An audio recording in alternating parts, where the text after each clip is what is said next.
please welcome our friend, Congressman Tim Huelskamp of Kansas.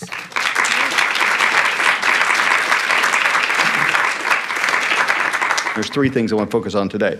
Taxpayer-financed abortion on demand, a genderless society in which men would be allowed to use women's restrooms, for example, and teenage girls would be subjected to the draft, and special rights for homosexuals, including homosexual marriage.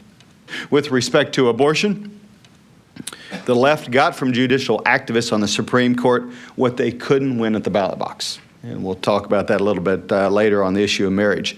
In Roe v. Wade, which I believe in Doe versus Bolton is twin cases, the worst decisions since Dred Scott, the court overturned every single state law that limited abortion by manufacturing a constitutional right to an abortion to kill unborn babies.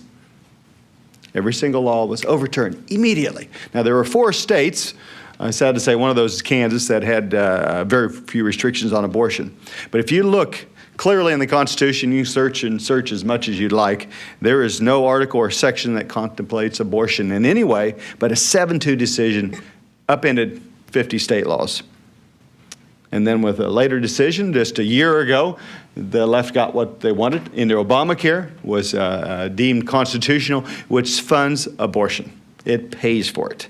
In addition to that, under Obamacare, it would require every single man and woman of faith or people of no faith, if you disagree with the government and don't want to pay for abortion, abortion drugs, sterilization, contraception, take your pick, whatever Kathleen Sebelius says it is, too bad. Here in America, you are required to pay for that, either directly or indirectly, no matter whether you have an objection, no matter whether you like the First Amendment or you don't. Because if you disagree with Kathleen Sebelius and disagree with Barack Obama, you will pay a fine to the government. You will pay a fine in violation of the First Amendment, which is why we have 55 court cases going on right now and saying, wait a minute, no, that's exactly what the founders of our country tried to escape from, tried to promote religious liberty, not sending it to Washington and let them decide. The second issue is a genderless society. Let me quickly visit about that. Since the ERA was defeated, in my opinion, the high priest and priestess of political correctness continue to gain ground. Each month, it seems, another state or local government does mandate that girls must be allowed to use a boys' restroom and take your pick the other way around. And in the military, which I spent a lot of time trying to defend religious freedom, particularly for our chaplains, they removed almost any remaining barrier against women in combat, which they said 30 years ago that was not their intention. That was their intention. That's where they've ended up. And as a result, I think there's a connection here. We have this issue of rape and military sexual assaults in the military. And that's very well predicted. That's exactly what we figured would have. And some members of Congress today are even calling on requiring women to register with Selective Service so they can be drafted alongside men, which is exactly what was predicted. But one other issue in particular that I want to get into on the issue of marriage, with the possible exception of last year's case on Obamacare, which, by the way, if you declare anything a tax in Washington, D.C., forget the Constitution. It doesn't matter. Congress can do anything it darn well pleases if you call it a tax. They've taken the Constitution and flipped it upside down. So the Constitution is now a restriction on you, not on us. And that's not what our founders intended. They intended that the folks in Washington, D.C. would have very limited powers. Now they have unlimited powers. They can pass anything they darn well please. Anything they darn well please if they call it a tax. That's Obamacare. But the decisions I want to talk about more in depth are decisions in related to marriage, twin decisions, just like the Roe v. Wade, Doe versus Bolton cases, in which I think they are the worst decisions, I think, in a long time. The court, there's two things. The court first claimed that Congress, in the first decision, that Congress and the President have no authority to define marriage.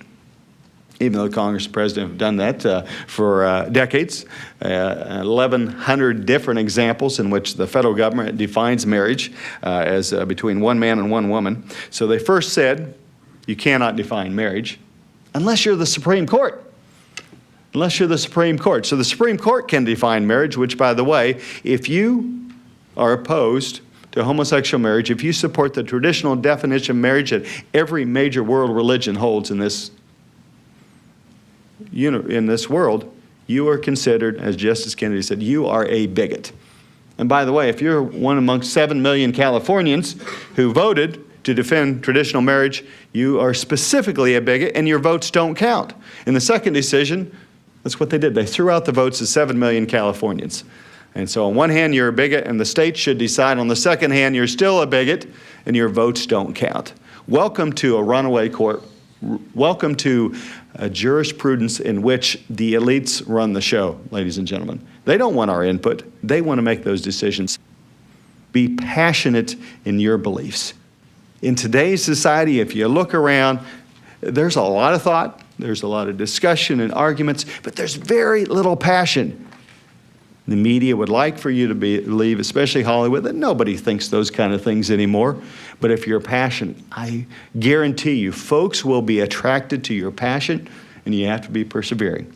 Because for many of us, we're always hopeful, gosh, we're going to win this battle, stand up for life and families and marriage and limited government and take your pick. We'll win that battle and then we'll all go home. There is a whole not going home because the battle is continuous. You have to persevere. And I'm not saying it's going to take 50 years to defend marriage, but those attacks will always continue. The attacks on life, we were making incredible progress pushing back. In 1973, Roe v. Wade's 7-2 decision, they said it's over. We'll never have to discuss the issue of abortion today ever again. And here we are today where we're making progress in the state of Texas and numerous other states and in Congress as well. So passion and perseverance. If you want to match the left, if you want to match the other side, you have to match them and defeat them with passion and perseverance.